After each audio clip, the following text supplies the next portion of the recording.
everybody to the Stoughton Council on Aging, and we asked our Superintendent of Schools in Stoughton, Dr. Joseph Baeta, to come and talk a little bit about the proposal for the new school, for the South School that you've probably read a lot about it in the paper or different on Facebook and anything. So this will give you the opportunity to ask some questions. Great. So thank you so much. Thank you. Thanks for having me. Joe Baeta, I'm a Stoughton resident, a graduate of Stoughton Public Schools. This is my 16th year as a superintendent. I started way too early, and I am soon to retire. So I might be seeing you more often than you think in the near future. Like I said, I reside in town. I'm up on Chemung Hill. Moved to Stoughton when I was 5 years old. I am you hear the word English language learner. I'm Portuguese, came here when I was 5, and literally I've been brought up. I can't call myself a townie, but I'm pretty close. I've spent 51 years of my 56 years of life in Stoughton, except for going off to college and all of that. My daughter went through the system, and my wife is a public educator. She's a school adjustment counselor in the town of Norton, and has been there for over 20 years. To my right is Pat Yanikoski, who's a member of the building committee and also on the independent working group. In the back is my boss, the chairwoman of the school committee, Catherine Weiss, at least for another couple more weeks, and then she's not seeking re-election. She's going to go spend more time with the family. But she's been a fantastic colleague to work with. And then in the back is my communications officer, Jeffrey Pickett, who basically runs all of my outside of work schedule stuff that I have to do around this topic. So I'm here to just give you some general facts about our project. Right now, our district is broken up into 5 elementary schools. The Jones School is a early childhood school, and then we have the O'Donnell Middle School and Stoughton High School. If you haven't been to Stoughton High School recently, give us a holler. We'll give you a tour. It's an absolutely gorgeous building that's utilized basically 24/7 for our residents and our students. Up here we have the general overview of the April 8th project off of Park Street. I'll talk a little bit more about that. I want to talk a little bit about where we are as a community in terms of our 5 elementary schools. And then over here we have a secondary option that is very difficult to talk about, but we have to, and that is to move to modular classrooms at the 4 remaining schools, regardless of the project. So Stoughton Public Schools will redistrict its elementary schools regardless of the outcome of the April election. That's just a factual piece of information. We are growing through the roof right now. We're at over 3,800 students. We're projected to be at over 4,300 students over the next 10 years. Stoughton is a destination community. We have the train. We're generally close to everyone. And believe it or not, folks that move in are buying our homes here in town as those of us are choosing to leave, residents are leaving, or downsizing, or whatever the case may be.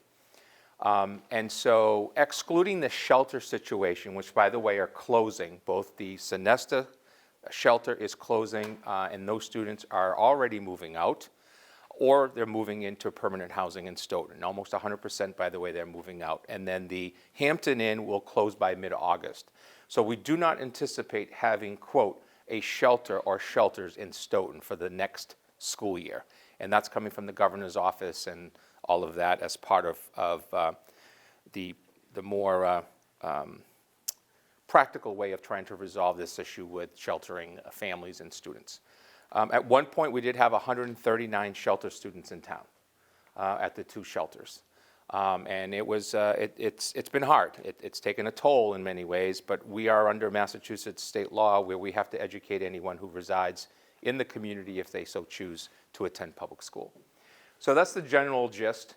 Because of that growing population, what we're seeing is after the April 8th election, we have a working group called a redistricting committee appointed through the school committee, where we are looking at if April 8th is successful, we're redistricting anyways, but the new building wouldn't open until the fall of 2028. So we've got some time to get to the redistricting.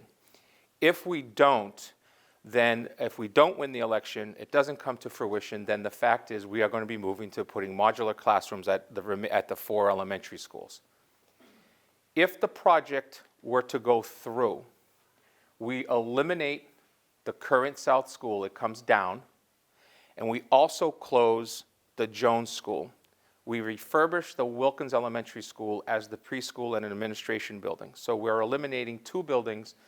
We'll be down to 7 from 8 because we're building a new building, but we won't be putting in money into schools that are really costing us a lot. And let me give you an example. It costs more for me to heat the Jones Elementary School currently than it does the new high school. I'll say that again. It costs more for me to heat the current Jones School for the preschool and the administration than it does for the entire 1,100 student, 200,000 plus square foot high school. That's how bad some of these situations are when we're looking at any of the energy issues, not including, as we know, the rising cost of those energy issues. If we don't win the vote and we are redistricting, we are still moving to close the South School, the more controversial part. So let's talk gently, briefly, if you will, about why. The South School is not ADA compliant at all. ADA, the American Disabilities Act. When you take a public building, this building or any public building, and you do any type of work to it, you have to fulfill becoming ADA compliant if you meet a certain financial threshold. That threshold is the 1/3, approximately 30% of the evaluation of, or the assessment of the building. So the building has an assessed value. If you hit the one, just slightly below 1/3 of that assessment, whatever you do to that building requires that you make the building ADA compliant. To a certain extent, also fire protection. Remember, we don't necessarily have sprinkler systems in the older buildings. So the cost becomes significant. I'll give you a perfect example. I just came from Norton 2 years ago, and I did a window project at 3 elementary schools. One of my elementary schools assessed value, and the amount of money I was spending on new windows required that I do 2 things. One, I had to integrate and rebuild 2 bathrooms to become ADA compliant. And 2, the main entrance had to be expanded in order to allow for wheelchair access. That added $690,000 to the project. So that's what we're talking about here. Big money in order to do that upgrade. So anytime you have a public building and you are moving towards a project of whatever cost it may be, if it hits that threshold, you must become ADA compliant under federal law. It's also state law, by the way.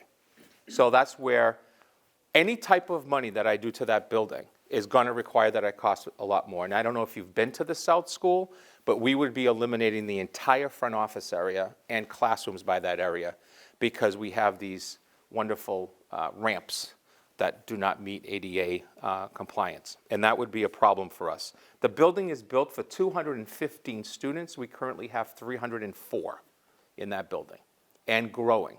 The south side of town is where a lot of our changeover is taking place. So that's important for the following. If you look at the district map, you're looking at South School area, Gibbons, Hanson, Wilkins, Daw. So if we build a school off of Park Street as an elementary school, we keep a building in South Stoughton. That's a very important piece of information to have. Because if we don't, we have to take the entire south side of town and move, and that's why you have to redistrict. You can't just take 300 kids and move them somewhere. You got to balance all of these streets out. So you got to shut down the south side of town where we know we have a continuous growth and turnover of students. And so that's a major point for us as a school district, because you can think of what the cost to the budget's going to be. It's $1 million, if not over, all around town. All of these kids have to be bused if they're 2 or more miles away from their new elementary school. So think about that. Other part, these 2 circles are what we call our red zones. These are our heat zones. This is where most of our students are situated in the town. So Wilkins area, that's we kind of see that, but then the south side of town is the other headache problem for us.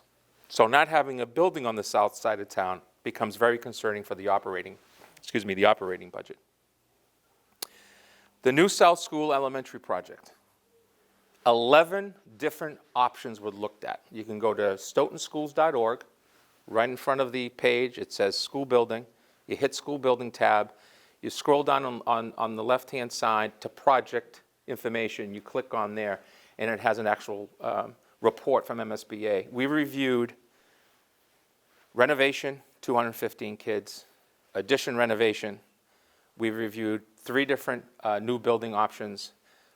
We reviewed, looked at 13 different sites in town. And the Fano Drive area is what became the number 1 site to build for a couple different reasons. Number 1, its location. Number 2, there was no cost to having to purchase it. We did have sites that would have cost in upwards of $2 or $3 million to buy private property, and that just wasn't something we were looking at. Same thing with Fano Drive. Can be a cut through. It's an old railroad street. And so the idea, and that's privately owned. So at one point the idea was to cut through that so that we would be open, literally open the town between the 2 sides, so public safety could get quicker to Sumner Street area as an example. But the cost for that was in the millions. And so we backed off of that as well. So when we went through the process, and I was coming into the district as some of these decisions were literally being made in April and May of '23, the idea was to go with a 600-student school. Why? I want you to think about money. This is an expensive project, no question about it. Stoughton High School was under $120 million.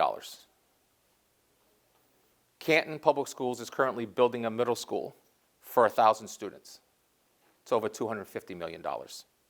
That's what we're talking about in terms of costs of labor and materials and supplies between 2019, when we started our project, or opened our school, and where we are today, 6 years later. In 6 years, 9 roughly, or 8 roughly, if you go from the start of the building to the actual opening of the building to today. That's how much the square footage has gone up. Buildings are almost at $1,000 a square foot to build, versus I was in Holbrook as the superintendent. I was leaving there when we started to build a brand new K-12 building. It's a 1-building district for 1,100 students. That just was over $400 a square foot. So just gives you a little play of what's happening in terms of the cost of these buildings, which guarantees you one thing. Tomorrow it's already more expensive than today. A year from now it's already more expensive than today, and so on and so on and so on. So this project takes the financial long-term, believe it or not, off our taxpayers. Why? We will not have to build a new elementary school in Stoughton anywhere in the near future, because we have 3 buildings that would be left, the Hanson, the Daw, and the Gibbons, that are in very good shape. And those buildings, because of where they're located and because of their space availability, at worst, long-term, are what we would call an addition renovation project. So that means that after the elementary school, there's 1 more building to build for the next 30 to 40 years with a lifespan of at least 50. And that's the O'Donnell Middle School, which is our next big project down the line. And so we are taking off building new elementary schools in Stoughton by going to this consolidated 600-student building. There's a price tag on it, as you know, about $112 million, about $64 million to the taxpayers. Over 30 years, average cost somewhere around $300 for a valued house of $550,000. Interesting enough, the average home in Stoughton, when opening the new high school, was $363,000. The average home in Stoughton is currently assessed at $550,000. You can read between the lines on what I'm going to say next. Building new schools does lead to property values going up. There's tons of reports about it, tons of information by third parties that have studied it. And it's in Massachusetts in particular because we are considered a very high performing state, number 1 across the board in almost every category, and have a higher percentage of students with higher degrees and our businesses and so on and so forth, is one of the states that sees one of the best benefits out of the 50 states in general. So what we did is we put out this project and we basically just said, this is for the next 50 years. It's a 3-story building with grade levels K1 on the first floor in what we call pods, basically.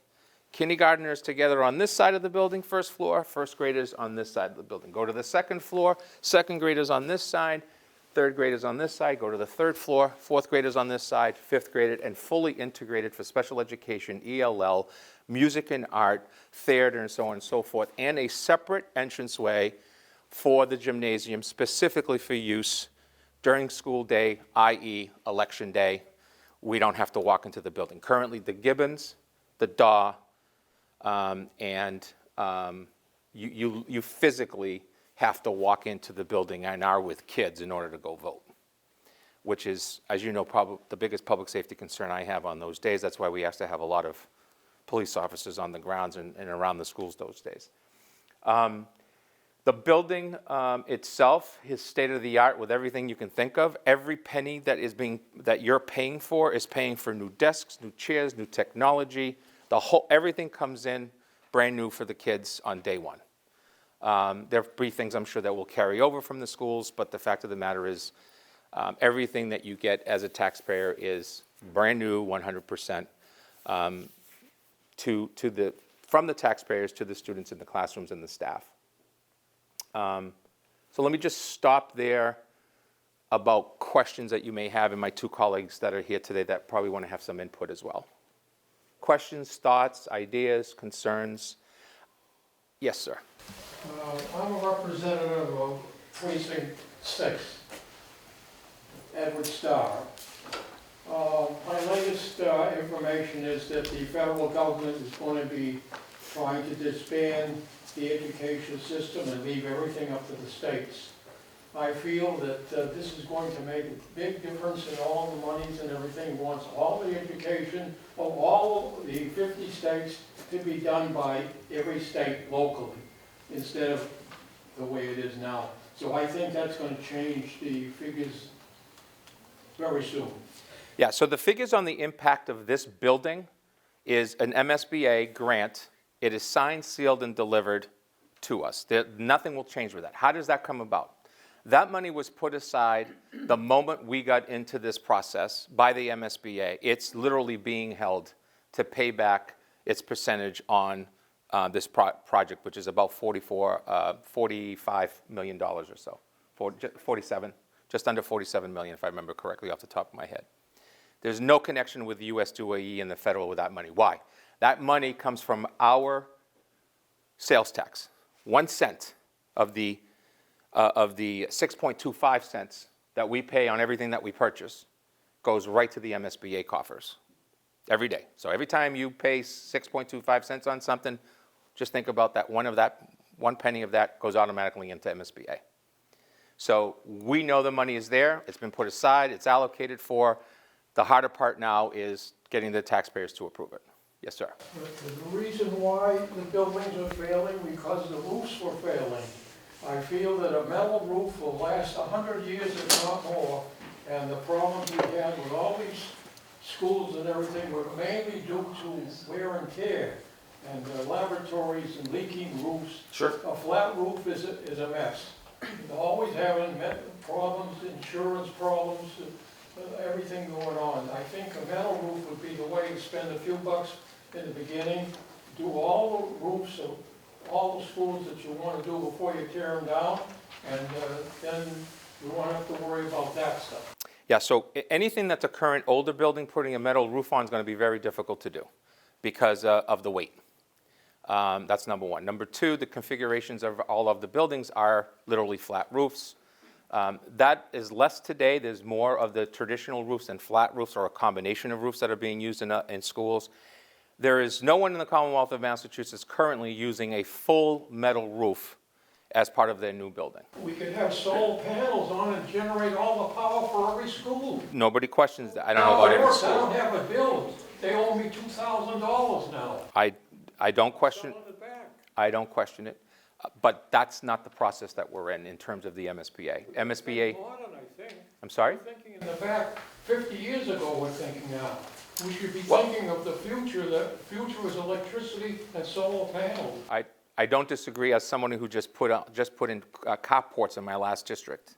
Literally, every single one of my schools I just left has carports that are solar. And we are saving money in doing that. That's not part of this plan. Solar is part of a long-term plan for the school department and actually town-wide as well. Yes. Can I just add, this plan also includes geothermal as a possibility. So in addition to having the possibility of solar added to the parking lot or the carports, there is the design has been made with geothermal to heat a part of this building, and this building will be fully electric. It will not be on gas, it will not be on propane, it won't be on oil. So that's a part of the plan as well. So there is some thinking about long-term, how can we make this much more sustainable? There's also the opportunity to go after millions of dollars in grants. Now, that's a big question right now because those grants are all federal grants, and as we know, there's a lot of stuff going on in the federal government right now. My mom is, my dad just recently passed, and my mom's a widow, and she keeps asking me every single day about Social Security and all that stuff that I think all of us are worried about. But let's see, I don't know how you can cut Social Security considering that senior citizens are usually our biggest voting bloc. So, I mean, you're just causing yourself a death penalty if you do that, in my opinion, but that's okay, I've seen worse. Go ahead, sir. Brian Butler, Precinct 2, Town Meeting Rep. We know that the South School is going to be closing.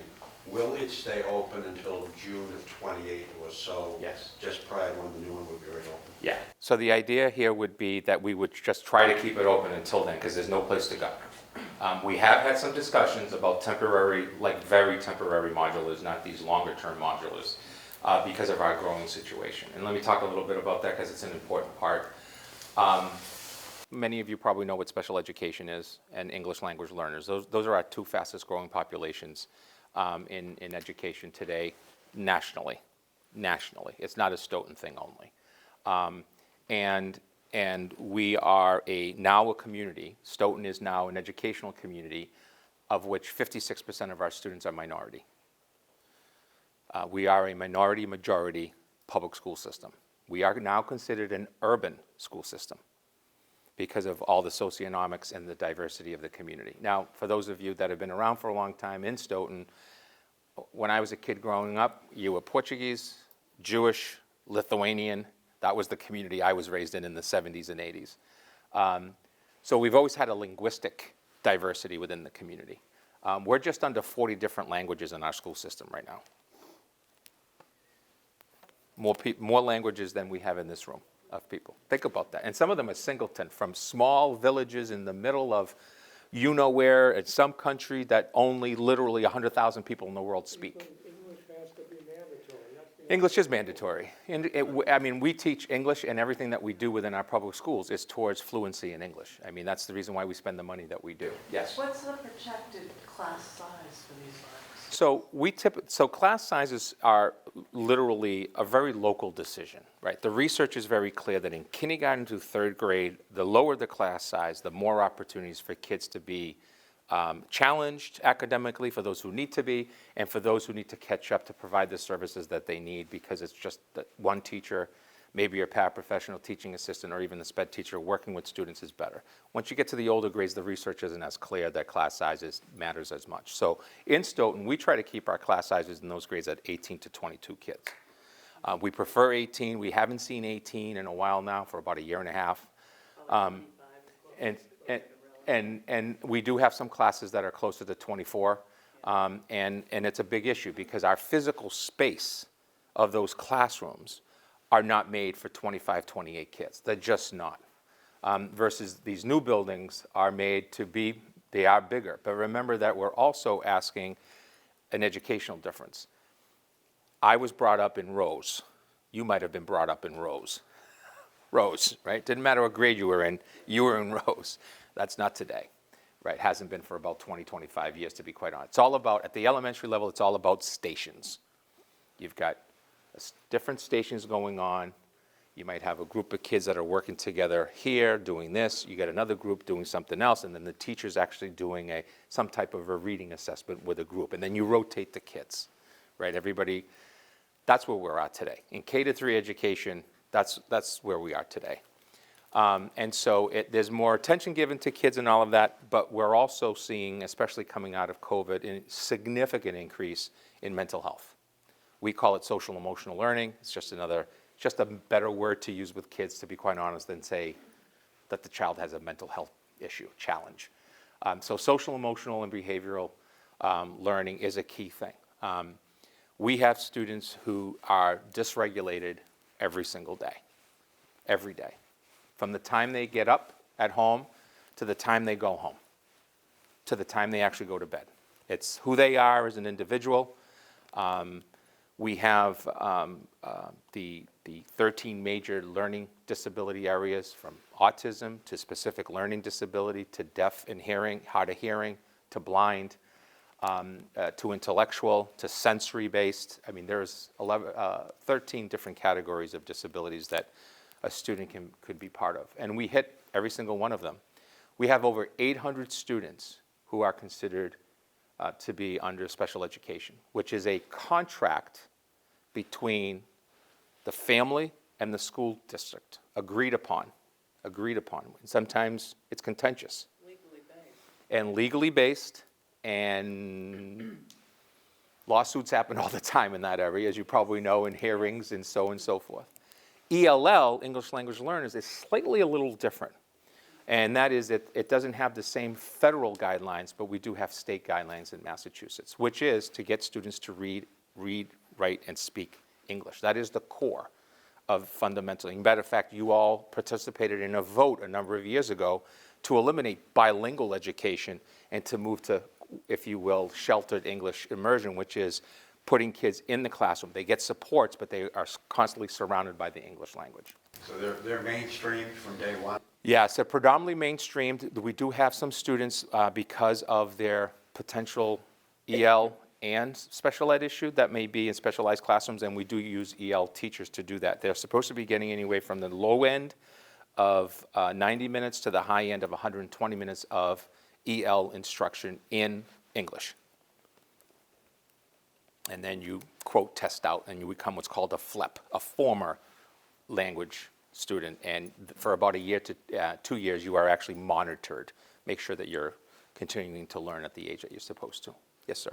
How about locking up your telephones there and putting them in the cell phones Well, and putting them in the lockers there, so the distractions and learning will take place like it used to be?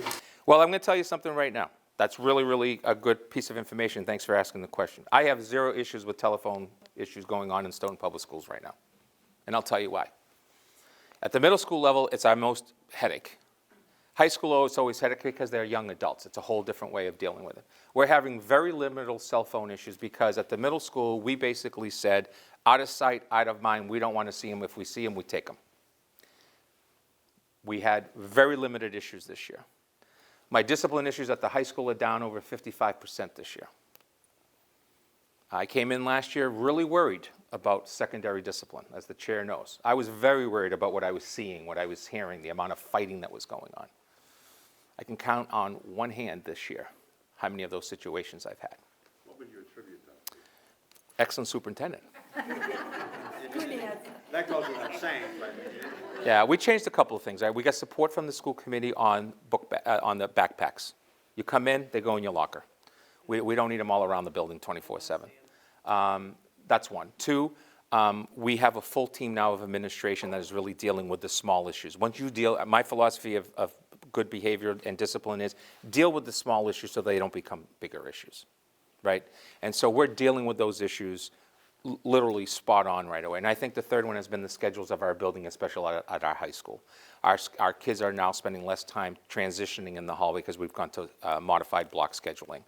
And we've also added something called a flex schedule, which is a flex time during the day where kids can do their homework, go see a teacher, or put on their earplugs and just cool it down. Just some kids, they're going to do their homework right away because they play sports, they work after school, whatever. Some kids, they just need to regulate. They need just that 45 minutes to be doing nothing, if you will. And I hate to say it that way, but you know, contractually I have to do it to everybody that works for me. I got to give them duty-free lunch and a prep period every day. So we're kind of treating the students a little bit in that way as well. All right, now, to go with all of this is all the controversy, right? Yes, no, you can do it in the budget. We got yellow signs, orange signs. You're going to be bombarded with anything and everything that you can think of. And whatever your decision is, it's your decision, and I'm not here to change your mind. You're going to make your own decision. I'm just trying to give you some facts about Stoughton Public Schools. The second part of this conversation is even harder for me, and that's the modulars. Because if we think and believe that home values go up because of new schools, I can tell you what it's going to mean if we're putting modulars in schools. It didn't affect Westwood. Well, and I'll tell you why it didn't affect Westwood. Westwood has decided to go with permanent modulars that they paid for. That's right. That's a whole different concept than these modulars, because if they're permanent modulars, also cost a lot more. But they're also not supported by MSBA. The problem that we have with the modulars is we're going to need them at all 4 of our sites. The Jones School will have to be the Jones School. I just talked about how it's a problem already. That school is not worth spending a penny on over the next 10 years in terms of roofs, windows, heating. I'm already down to 1 boiler in that building. It's just too old. It's been around for a long time. I mean, I went to school there at one point. That's where the bilingual program used to be when you were learning English. So what we've established is how do you move and then redistrict over 300 students? Because the Daw, the Gibbons, the Hanson, and the Wilkins, no one can absorb 300 students. Kitchens, cafeterias, gymnasiums, parking, recess, classroom sizes, none of them would work. So the answer here is to put together a temporary solution until we can get everybody on board. Based on a no vote, get everybody on board to be able to do it. Now, there is a very big push, according to some, that we can do this within the budget. And I would tell you, if that was true, why aren't 350 other communities doing it? It's a fixed cost for 30 years of $4 million. That means $4 million comes off the top. If you have a lot of good free cash, like we do this year, $12.5 million, easy. What happens if next year, if it's only $2.5 million? Because our average free cash is only around $4 million every year. A couple of years it goes to 5, a few years it's below 2. Now you've got an operation problem because you don't have that free cash, quote unquote. By the way, it's not free. It's literally money that's from the prior year. So what happens is you have to figure out where that money's coming from. And the concern is with rising costs with labor, tuitions for education, healthcare costs for employees and retirees, and so on, that means you're going to have to go into those operating budgets across the board. We're the biggest budget, so we'd probably see the biggest hit, and that would be not good for the future of public education in Stoughton, in my humble opinion. Yes? Can I add that for the schools, we have what's called the foundation budget. It's also net school spending, but it's the state requirement. The state comes in and sets the minimum that we can spend on budget. So if we have to go in and cut the operational budget, we have to go back to the minimum. We can't cut below that. Right. So there is a limit of how much we can cut, which means that the town will have to absorb some of the cost. And that becomes concerning because that means cuts in the town services as well. But having us at foundation budget, the minimum, there are districts that do that. Brockton lives that way, Worcester lives that way. It becomes very difficult. There are financial penalties for going below the foundation budget. But it does mean the elimination of a lot of the special programs that we have. You know, we're looking at arts programs, sports programs, some of the business programs and post-secondary programs that we're adding to the schools. For class sizes, it's going to mean cutting classroom teachers. And especially at the upper levels, that's going to mean class sizes are going to creep past 25. And that's really concerning. So there is a real cost to that. And there's a limit of how much the schools can. And remember that we have a perfect storm going on. Goes back to my opening statement. We are a growing student population. It's just a fact. You have that means you have growing expenses. You're cutting that means you've got growing other issues that are going to happen. So it's the perfect storm of issues that are taking place. The other point that I think that's important is that the cost of students who, most folks don't know this, we belong to a collaborative, two different collaboratives. Collaboratives are when public schools come together and basically create a special education programming for schools. Anything from deaf and hard of hearing to blind to ADHD to behavioral, you name it, autism, all of it. And so by coming together, we bring the costs down, right? So our collaborative costs, excluding transportation, is approximately $60,000 to $65,000 per student. Remember, they can also go to a private special ed school, minimum of $120,000 per student. And if you're a residential student, meaning we're paying for you to be at a residential, that's upwards of $300,000. We have students we're paying for more than $300,000. The state kicks in for some of this? Yeah, so the way that it's a mathematical formula, basically for the first 50,000, we have to pay it. The first 50,000 we never see back, and we see up to 70% back the following fiscal year. So that's how it works. So we'll always have a pretty significant donut, or part of the donut, if you will, of the cost for that. And we send about, on the low end in the 40s, high end 55 students that go out of district. And that number can fluctuate. Again, remember, federal contract between families and the school system about the need of the student. Yes? Yeah, I just wanted to mention, of course, some of you may know I've worked in human services in town for 34 years, and I know that we're talking about the budget, and I know the school side, we always talk about the school side and the town side when it comes to the budget. And I know a few years ago when they started looking at where they could save money, a lot of times human services takes a huge hit, and the human services is the council on aging, the VNA, the library, the youth commission. That was when there was an active thing going on a few years ago to try to eliminate the youth commission, which gives free counseling to kids. So my concern is I just really am concerned about that budget taking a hit obviously for the school kids, but also human services often affects the older population. And then we have public safety in there, right? Which is probably our most important thing is that we all care about as a community is public safety. You know, when I started in this business, I was a school committee member in Stoughton at one time, was a classroom teacher, assistant principal, all that stuff. But when I became a superintendent 16 years ago, on average, about 67% of my budget was people. That's almost 80% today. Almost 80% of our $65 million budget is people. That's how much money we spend, and that's where the cost is. And it's not, you know, I'm a firm supporter of educators and paying them well and being competitive and all that stuff. But the other problem is that spikes that is nobody wants to be a teacher. The industry is catching up with police and fire. Nobody wants to deal with it. There are no kids graduating from the UMass system, the state college system, with degrees in science and math and special education that I can go hire for $52,000, $54,000 with a bachelor's degree, or even $60,000 with a master's. So I have to compete and try to steal you, the great science teacher at Canton High School, to come work for me, which means if you're making 90, I'm probably going to have to pay you 95 just to come over.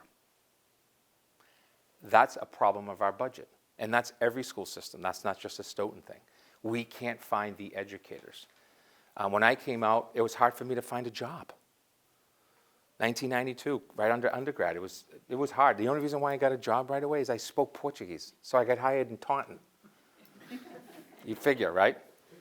Yeah, it was a job, and I liked it, and the kids were great, and so on. And so when you look at all of this, the dynamics of all of this, that's part of the problem, is it adds, instead of saying, hey, we're going to hire 7 new teachers next year, so 7 retirees go, they retired at $100,000, I'm just using numbers.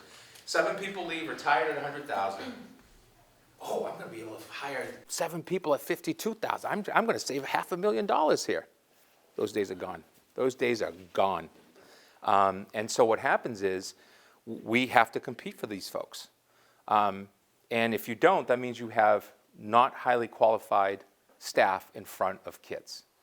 And that is the hardest thing to do, to provide kids with an educator that doesn't have what they're supposed to have in order to educate the different students and their needs and so on.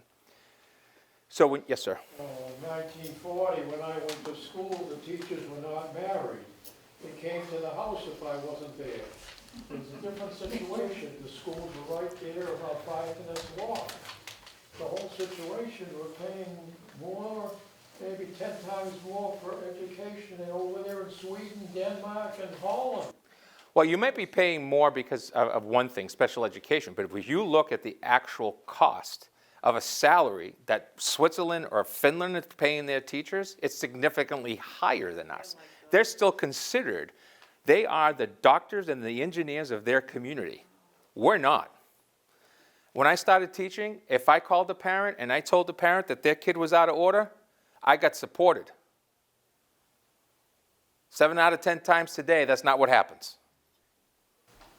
Well, all I know is my students there, the Chinese, Russian students that I had, they were teaching electronics.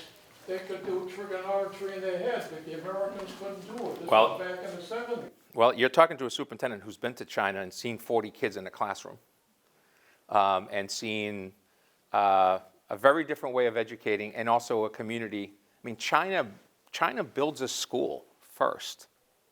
Their public policy is they build a school first, then they build the homes for the families, then they build the businesses for them to work on. You can look at any major city in China. That's how they've developed. Kindergarten kids take the T to school by themselves. And in their society, if somebody did something to a kindergartner inappropriately, they're no longer with us, if you know what I mean. I mean, it's a whole different way of doing business. They don't go and say, let's build a school. They literally say, we're going to build a school because there's a lot of really good property out there, and then we're going to help families to build the homes, and then we're going to build the industries for them to work in. It starts with education as the core. That's not us. Hasn't been us for a long time. And also, Dr. Baeta, can I interject? Yeah, absolutely. China and Japan, let's say, are very homogeneous societies. We are not. We value heterogeneity, but yet there are responsibilities that come with that. Also, one quick thing. My granddaughter is currently in the system. She's a 5th grader at the Daw School. And yes, the South School and the Jones School are the priorities here. But the Daw School only has half a library. Band is on the stage. And let me just say, too, that if modulars have to be put in next to our elementary schools, and I'll use the Daw as an example, the blacktop is gone, and maybe even part of the playground. And that's the case for all the elementary schools, basically, where those modulars would go. So that's what happens with a no vote. It's not just throw the kids into those schools. Where the modulars go, those kids lose. They lose. It's a Band-Aid solution that is far from ideal. You know, the other thing too, I think is important, just for facts and information, there's a push now on the yellow sheet that's gone out, the no vote, around building neighborhood schools. And that's great, but they're not telling you a factual piece of information. Long term, it's going to cost you hundreds of millions of dollars to build those schools. You're going to build one for 30 million? No way. No way. That's just a factual misinformation. You're not going to be able to build a building for $30 million. But you are going to have to build a building for let's say 215 kids, 300 kids. Let's just make it 300 for the sake of argument at the South School. And then right behind it is more elementary schools to build. And in between there, and do a Donald Middle School. So if you're really thinking fiscally conservative, we're going to pay now, we're going to pay later, but we're going to pay. I personally, as a taxpayer, don't want to pay twice for an elementary school.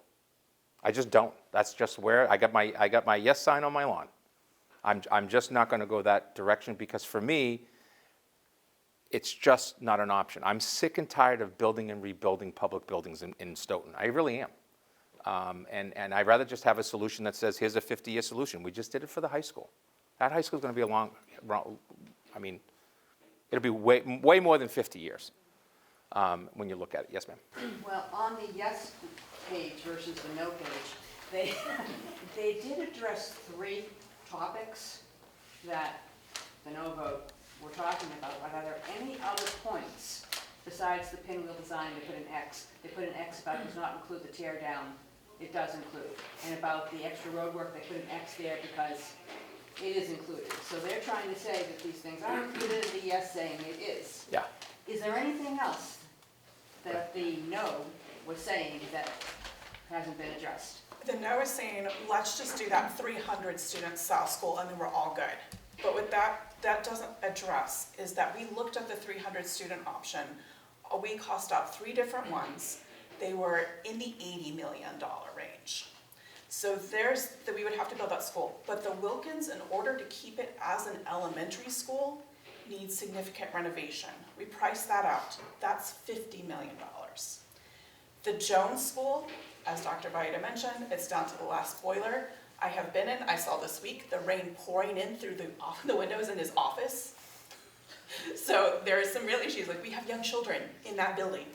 And as a school committee member, I have 2 buildings where the windows leak into classrooms and offices. And so we have to replace that, the Jones. And to repair that, we're looking at least $16 million. Replacing it is another $25+ million. So yes, it would be cheaper to build just a 300 student school, but in the long term, you're actually building 3 more schools versus this takes care of 2. Yes. I love the fact that they put both of them on yellow paper in the same chart. So it's like, okay, well, that makes it sound really good on this page, then you go to this one. Well, okay. So what? Yeah, the biggest issue, the biggest issue, it's going to come down to every individual making a very clear decision on, do you want to build long-term and can you afford it? That's what it comes down to. I mean, I grew up in a town that has so many old schools. Yep. That I'm surprised, I've seen modulars sticking out of some of them, and they built this high school that looks like a damn octopus. So The 3 of us grew up in Sharon. okay. I used to teach in Sharon. I will tell you, and to come full circle on some of these discussions, none of this is easy, recognizing that folks do have and are on fixed incomes. I can speak to you about my own mom. But at the end of the day, there's also the other part, which is what kind of a community long-term do we want to be in terms of, we do have a new library. That was not a tax exclusion or debt exclusion or override. That was done through grants and borrowing. We have a new fire station that partially being paid through tax increase. We have a new high school which comes offline, I think it's in 3037 or 3038. So not too far down the road. And we have the potential that this is coming on. Yes, the town is looking at a renovation addition at the police station. And we built 5 elementary schools in Stoughton in 17 years on the back of the taxpayers, from 1956 to 1971. Yeah, no state money. No state money, no grant, no nothing. 100% paid by us, you. I was a kid, so I didn't pay it. Mom and Dad did. I ended up at the Gibbons School, which if you haven't been to the Gibbons School or the Dawes School, they just look fantastic. They're in great shape. Hanson, not far behind as well. A couple of things we have to do at the Hanson, but nothing that's going to cost a debt exclusion or an override. It can be done as part of borrowing and minor stuff. Your 3 core elementary schools, or actually even 4, the Wilkins, Daw, Gibbons, Hanson. New roofs, new windows, boilers. The only thing we're missing at the Wilkins is electrification. And we're looking to do that for approximately $1.3 million. And we're actually also seeking grants on that. So hopefully it costs even less. Again, it wouldn't be a debt exclusion for that type of money. When you're looking at the O'Donnell Middle School, that's a whole different discussion that I'll leave for the future, but it's got some serious needs. We're going to have to spend a few $1 million while we wait to build a new building. We're not going to be able to get away with it. But I think it speaks to the second part. We now have a master plan for our schools. And by this summer, we will have a full building by building capital item plan to go forward. So in other words, over the next 10 years, we know roughly how much money we have to spend to continue to upgrade our buildings and to stop just trying to build new buildings. Again, with the O'Donnell Middle School after this being the last one if this goes through. Now, if this doesn't go through, then we have the modulars, we have an MSBA problem. Remember, we're one of the only communities in the state that's ever received this opportunity to go out for a second vote. Everybody else, you out of the queue, you start your statement of interest anew, and you wait, and you wait, and you wait. Why? Because those funds are called for. So if the state is saying, here's $46 million, and the taxpayers pay no, the state's going to say, well, Sharon wants the $46 million, so we're going to give it to them. That's exactly what's taking place. It used to be back in the day, and I'll finish here at the end, it used to be in the day where life was so good that you could get as much as 80%. Brockton built its elementary schools getting 80 cents on the dollar. They didn't even have to do an override.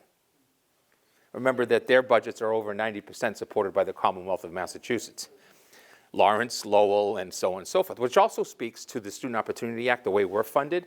Because Stoughton has grown over 3 years, has seen a demographic shift, has seen an increase in students that are high needs, students that need supports in low income and all of that, and they've moved us into, quote, we're basically a small urban school system, if you will. The Commonwealth is also saying, we're going to give you more money and not have to ask the local taxpayers to give more. Now, you're always going to give more. We know that, right? I did a Portuguese show the day before the other day, and I was reminded of my dad's quote, which was, 2 guarantees in life. Taxes are going to go up at my death. So, you know, it's like it's a given. And that's true. But it's also important for us to recognize the mathematical equation of what takes place. Your home valuation is always going to go up on the taxes by 2.5%. You're going to pay 2.5% more next year than you did this year, and that's the cap. Your debt exclusions are separate from that bottom number. They're a number. So eventually the high school comes off, the fire station comes off, hopefully this elementary school comes off, and so on. And so you're going up 2.5% on your assessed value. That bottom number, and it's unfortunate because Massachusetts is one of the only states in the nation that doesn't break up our tax bills. Because I think people would say, okay, I know what I'm paying for the high school, I know what I'm paying for the police station, fire station, I know what I'm paying for this new elementary school. My regular taxes went up 2.5%, and this has stayed the same, or actually it starts to come down because of the principal interest. Most of them actually start to come down slightly. So you start at 308, and by the time you're finishing this, depending on when they redo the numbers, you could be paying less as an average. As an average, there are folks that have homes that are above the average, of course. So you're going to pay more than the average of that $300. So, but unfortunately, you can only do that by like doing it yourself and saying, well, how much? Which I think is a real, to be quite honest, I just think it's unfair that we don't get to see our taxes literally broken down into how much is my house assessed at in 2.5% and it's gone up $72. Everybody thinks it's gone up $72 because of everything else that's happening. Actually, we know that it's more than that because of the buildings. Other questions and thoughts? Something I haven't missed, I haven't hit on. Yes, ma'am. I was just wondering if this new school goes through, how much is it going to cost to tear down the South School and the other schools that you don't want to use? Yeah, great question. So what we did as a change this time from the June vote is we actually tweaked the language within the vote, if you will, that any type of funding that we have within the allocated budget will be utilized to go fully towards tearing down the South School. It's a very important part of information for people because the MSBA does not give you reimbursement on that tear down like it did the high school. And the reason is the MSBA only does it if you built the building at the same site. This is considered a different site. So that money, by the way, it's less than 1.5 million. I know that sounds like a lot, but it's not what people think it is. You know, it's about 1.5 million is what our professionals are telling us it would cost.